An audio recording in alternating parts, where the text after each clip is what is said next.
Alright, how's it going? My name is Starseed Bey, and this is part two, continuing to um, talking about the spirits, just looking at them from different perspectives.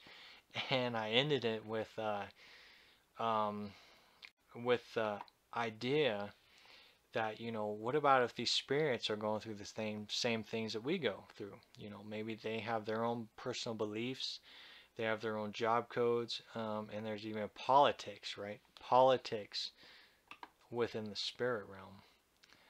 Um, yeah, man, and it just really opens up a lot of doors on these beings and entities, and why do they surround us all the time? Why do they surround us all the time? And the influence behind them. I'm going to go ahead and talk about this too because I found this rather interesting. I was watching an interview. Let me see if I can find it real quick here. Um, But I was watching this interview, and they were talking to this a former CIA guy. And I always take these stories with a grain of salt, just for the fact that there's always truth within them, but there is also um, something more to it. And you can really realize and listen to little hidden codes and just certain things that they just don't want to talk about. Um, but yeah, and when I was looking up the Ouija board stuff, I ended up coming across some WWE wrestlers. They messed with Ouija board too, so it was quite interesting. But let me see if I can find that real quick. I've been doing a lot of research on stuff, man. But let me see here. I watched it yesterday. Let's see. Just give me a second here. There it is. Yeah, this is from and bear with me here. It's going to be loud here just for a sec. And there we go. All right, but yeah, so his name is Daryl Sims, and he had an interesting story to tell. All right, let me turn this on pause here. There we go. So yeah, he had an interesting story to tell. Definitely look into this video. If you can read the description, you should be able to go to the link. If not, just look up the title for the video. But he ended up talking about his experiences with ETs and in the physical realm, right? In the physical realm. And he was talking about on how he was able to see these great beings and that uh, they are made, right? The body is made. There's no soul within these gray beings. But what happens is they are implanted with a soul, and this really opens up a lot of doors, and definitely some things I want to talk about later. But all these gray beings, all are soulless and bodiless, so they have so anyways, I want to talk about a lot of stuff with this, but I want to really keep it short.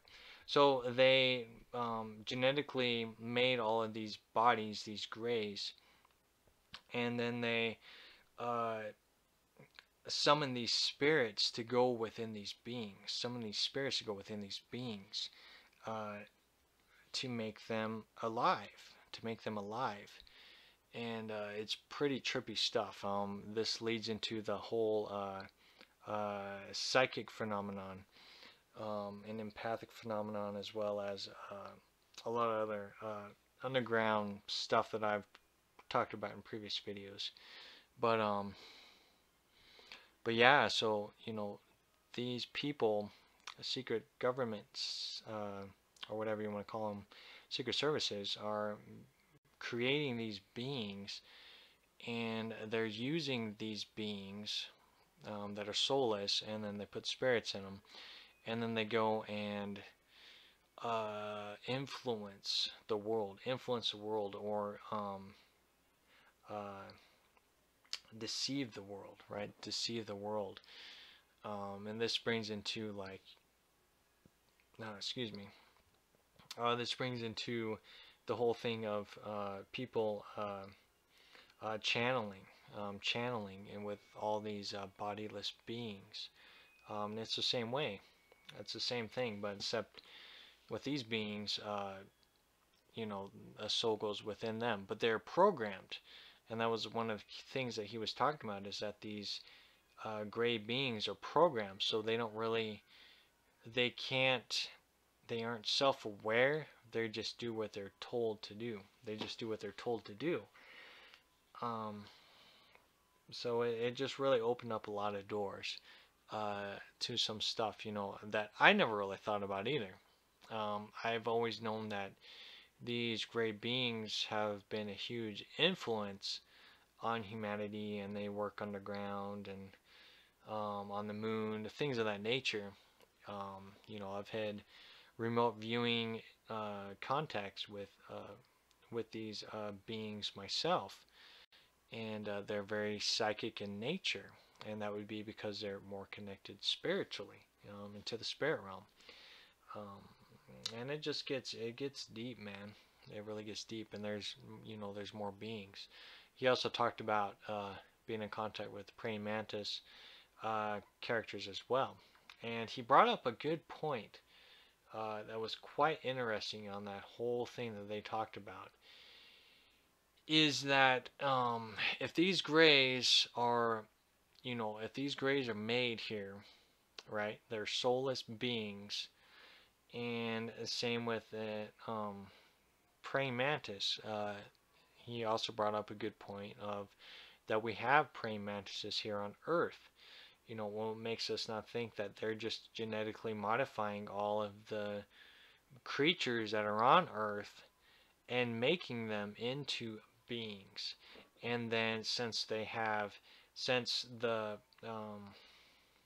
government or secret services are manipulating DNA structures and messing with psychic abilities and empathic abilities and things of that nature.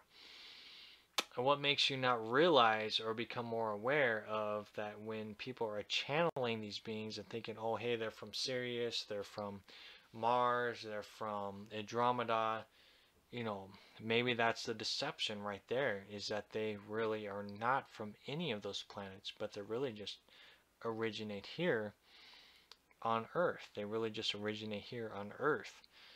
And we're being deceived by it. We're being deceived because we're focusing so much on the glamour of these beings, and how they say, hey, we're all about love and light and bringing peace and harmony to the world, right? Just like all of these pictures I have behind me, if you're watching this on YouTube. And I really try to brighten it up, so I'll put some darker images in there and then some brighter images in there. But it really makes you as a whole realize, that you can't really distinguish what's a good being and what's a deceptive being. You can't really distinguish it, just like with people you meet on the streets. You see a person in a suit and tie that's really well dressed. Could he be the nicest person in the world? It could be. Could he be a con artist? Most definitely. Same with age. Could be the same thing. You could have an 80-year-old person, the most nicest person you could ever meet, and then you find out later on that maybe they're smuggling drugs, or they're stealing, or something like that, that just would just throw you off. Go, man, I never thought that person could do that. And that's the same thing with spirits. You don't know. When you're channeling, and that's one of the things that really, really frustrate me, is that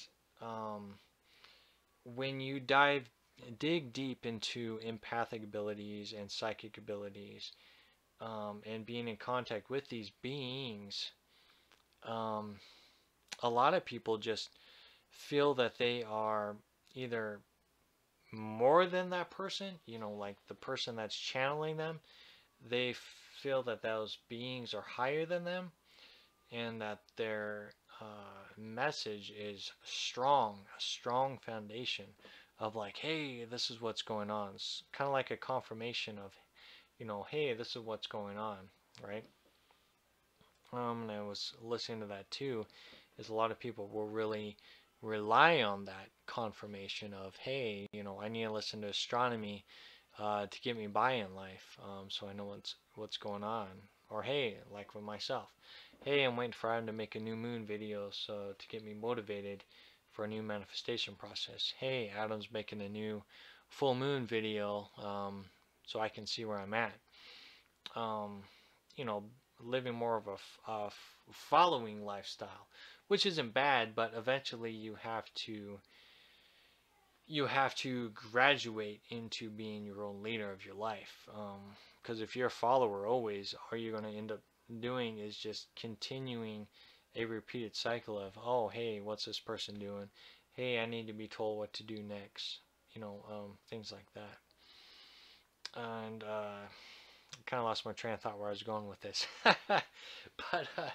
But as a whole, I mean, it's again realizing, that our lives are more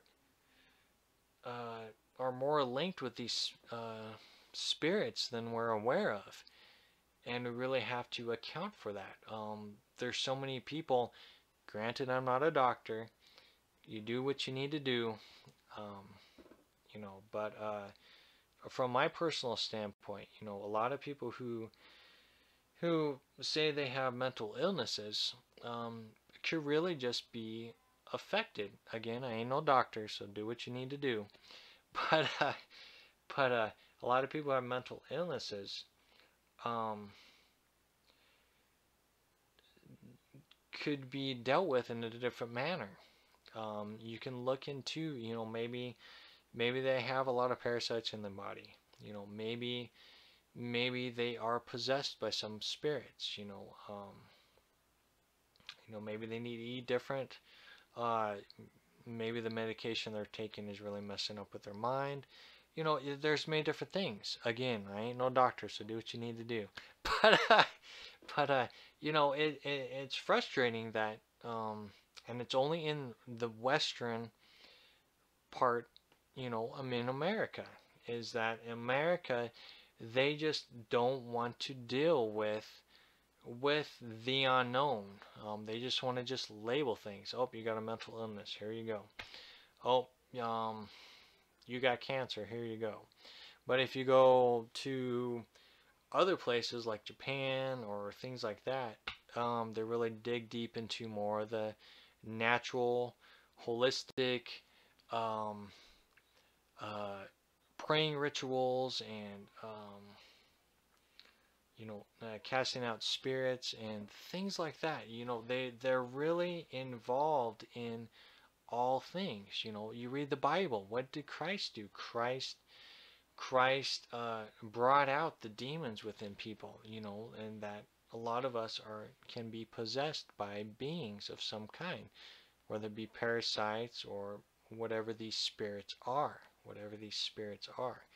They have an influence on us. These beings have an influence, and and that brings up another thing of, like I said, if these secret services are making these beings, right, and this is throughout history. I mean, you look into Egyptian mythology and how they were messing with DNA and blending DNA together. Even in the book of Genesis, talks about DNA and manipulating DNA. Man, it's all in there. It's all manipulation of the DNA. And what's the whole point of it, And no matter what story you read, whatever you're doing for research purposes, it always leads to the same thing. The fallen ones, the fallen angels, the giants that used to dwell among the planets. It always leads into that. Always. And there is some form of truth. There's something there about the fallen angels. And whether you read the Bible look to Sumerian texts, or whatever it may be, it always leads into these fallen beings that descended onto Earth. What are these beings? I watched the True Seeker podcast, which was a great one. It really led into this video I'm making right now. But I brought up the question of, what are these spirits? Who are they working for? Who are they working for? What is their job codes? Things of that nature. But that's the main question is, who do these spirits work for? And again, this brings me into the concept of, who is this Jesus character? Who is this Jesus character? You look into the original Hebrew texts, the word Jesus isn't in there. And I have to do further research because I was talking with a person and they brought up that that word Jesus is in there. So I definitely do some more research. But as a whole, you look into Hebrew, Christ's real name was Yahshua, or a better term would be Joshua. If anything, it was close, would be his name was Joshua. So where did this Jesus name come from? And with that being said, why is Jesus' name so powerful? Why are spirits scared of that name? Because if you read the Bible, depending on which one you read, Jesus is the Lord of hosts. The Lord of hosts. And what are the Lord of hosts? It means that he is in charge of the spirits. And this brings it to another controversial, but there's more to it. I really feel there is, and that's where the Testament of Solomon comes in. Is, Jesus is known as the Lord of hosts. Well, if you do some more research on that, including the Testament of Solomon, Lord is attached to the Lord of Flies, and the Lord of Flies is Beelzebub, right? Beelzebub, and I was really thinking of like a different way of viewing Lord of the Flies, right? Because all I can think about is just death, things like that. But Lord of the Flies, what are flies? Flies are obsessed with bacteria and parasites and maggots. It goes into the parasites again. It goes into the parasites, and it just really just opens up a whole new thing. And there was another thing I watched too, is that somebody remote viewed parasites and actually drawed these creatures that they remote viewed, and it was quite interesting. And you do research on these different parasites and what they look like, and they can look like dragons and snakes, and they have teeth and all this weird stuff, man. All this weird stuff that can be within our bodies, and we don't even know it. That's bizarre. It is bizarre. But as a whole, I kind of lost my train of thought again. But as a whole, there's just something going on with these beings. Oh yeah, Beelzebub. That's what I was talking about. So this really kind of concerned me, and still kind of concerns me. But hey, if you call upon Jesus' name, and it makes all the demons, say you're being attacked by a being, and you call upon Jesus' name, and all those beings disappear, that's a good thing for you, right? That's a good thing. That's a very positive thing. But this also makes me feel too that maybe Jesus' name really is Beelzebub, and we're just utilizing Beelzebub's manipulation over humanity, because maybe Beelzebub owns this reality, And this brings into the Testament of Solomon. Let me pull that up real quick, and I'll read that part where Solomon is talking to Beelzebub. Let me get it here real quick. Man, this is nice being able to kind of show you guys this, except on Facebook. But hey, it's all good, man. Let me check Facebook, see if anybody's watching or questions or whatnot. Not really. Looks like some people have joined in.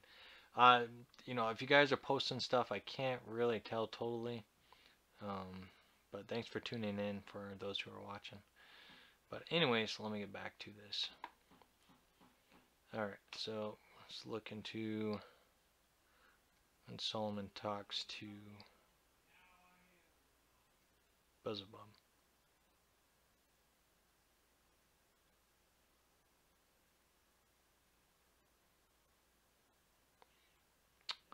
Alright, I think this is it.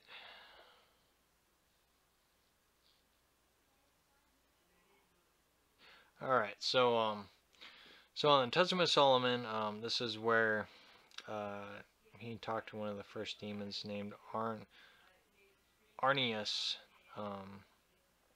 and he commanded Arnius to go and grab the prince of all the demons. So Arnius took the finger ring and went off to Beelzebub. And it's weird because, and I gotta do some research on this, but in Testament of Solomon, they talk about Beelzebub. I don't know if that is a place or not, but it's Beelzebub, and then he turns into Beelzebub. So it's kind of weird.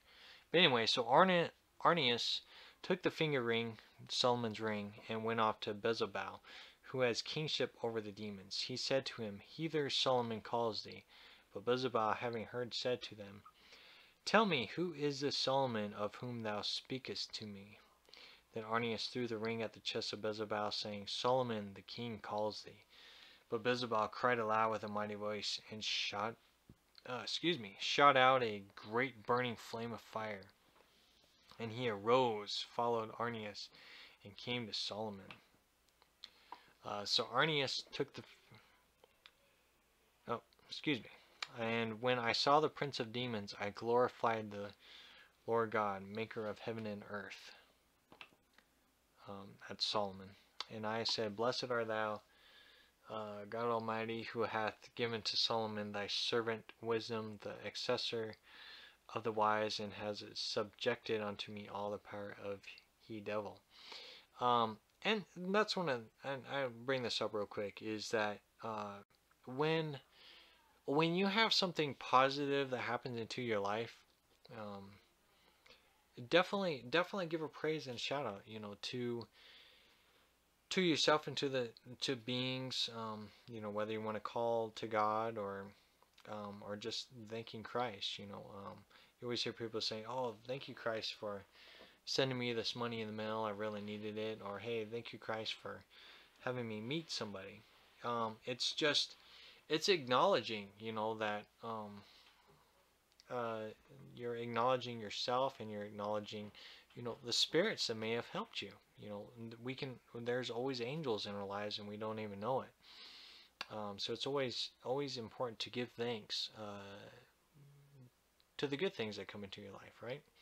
And you can even do some of the bad things. You know, take me for example. I was a super negative person, and then I flipped my life around, became, you know, a more balanced person, and the person I am today. So I always thank Christ daily. I always thank Christ for everything that happens in my life, and, you know, and what Christ is guiding me to continue to do. So yeah, so it's always important to be giving thanks. I just want to throw that in there. So let's see where we're at here. All right, and I questioned him. And Solomon questioned him and said, "Who art thou?" The demon replied, "I am Beelzebub, the exert of the demons, and all the demons have their chief seats close to me, and I it is who must who make manifest the apparitions of each demon, and he promised to bring me in bounds all the unclean. Okay, and he promised to bring me in bounds all the unclean spirits, and I again glorified the God of heaven and earth, as I do always give thanks to him.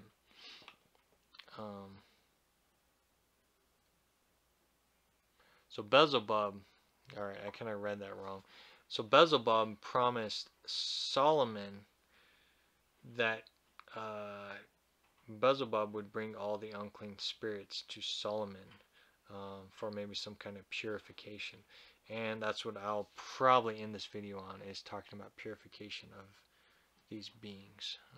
Let me see where I'm at in time. Man, already at 25 minutes again. Going to end up having to make a part 3. It's all good though. Alright, so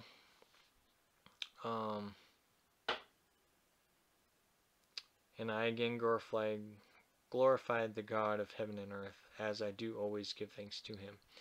And then asked of the demon if there were females among them. And when he told me that there were, I said that I desired to see them. So Beelzebub, and like I said, it changes his name from Beelzebub to Beelzebub, so it's kind of weird. Went off at high speed and brought unto me Anoscelius. Alright, and this is one of the very powerful female beings. Now, you do further research on this being called Onoscelius, and you learn that it's actually Lilith. So you look into Lilith, the deity, and you're going to learn some interesting things. A very powerful being, and this female being, spirit, Lilith, really has a huge influence on humanity, as well as Beelzebub. They both have a huge influence on humanity. So it's quite a fascinating story. And talk to Beelzebub again, but I'll go ahead and just end it right there with that. So I think I'll go ahead and make part 3 here, and I will be right back. Alright, so I'll talk to you guys here in just a little bit.